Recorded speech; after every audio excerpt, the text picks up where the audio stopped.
Can you share how worm composting works? Worm composting works by recycling food and yard waste, which is then put to use for your house plants, herbs, or garden to feed your plant. The worms eat the compost and turn it into food for your garden or farm. This is what plants need to live healthy and bring you enjoyment. We had moved to a small trailer park in Colorado. Our first goal was to grow a garden that is not only to feed ourselves, but to share the expense and workload with our two neighbors. Our problem, it was with the soil.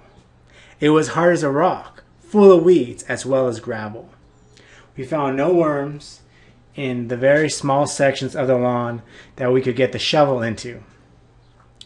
We have usually always had a garden of one type or another, even if it was a small container garden.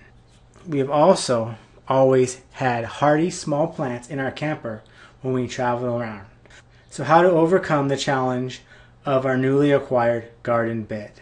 Our problem was twofold. First, we did not have a usable yard for growing much, as you can see.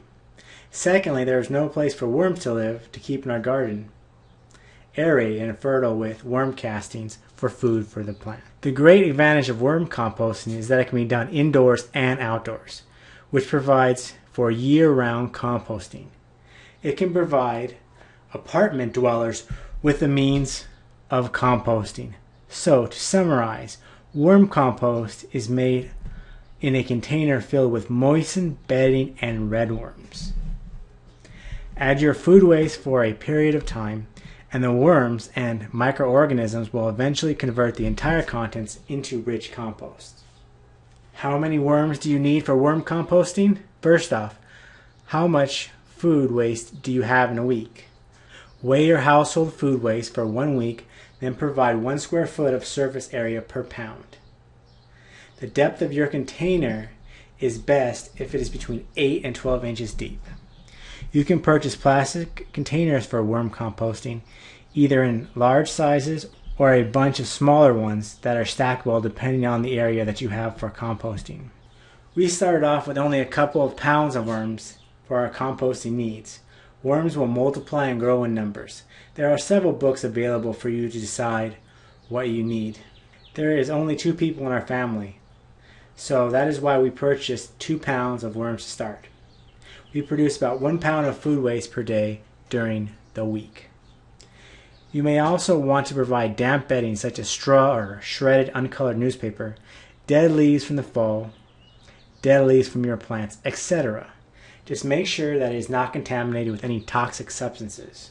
It is a great idea to add a bit of soil or sand to help the worm's digestive system.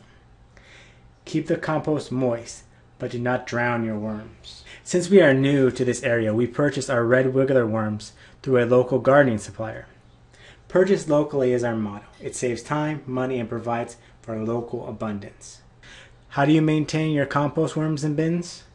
It is best to keep the compost warm, usually between 40 and 80 degrees Fahrenheit. For indoors, anywhere that is warm, moist, and dry. For outdoors, in a shop, barn, or shed that will keep the temperature range, but also allow you to keep the compost moist. Make sure that you separate the worms out of the finished compost and into the next batch of compost material so that they thrive and not die. My recommendation is to move the finished compost to the side of the container, place in new bedding, and allow the worms to migrate on their own. That saves a lot of time. Use the completed compost by taking it off the top of the finished pile as needed. Some people will lay all of their finished compost out on a plastic sheet and pick out the worms. This can be a great family event for you and your children on an afternoon. It teaches everyone involved how great of a planet that was created for us. Get 4 ways to increase your organic farming profits for free by subscribing to our newsletter. Turning your dreams into the life of your dreams.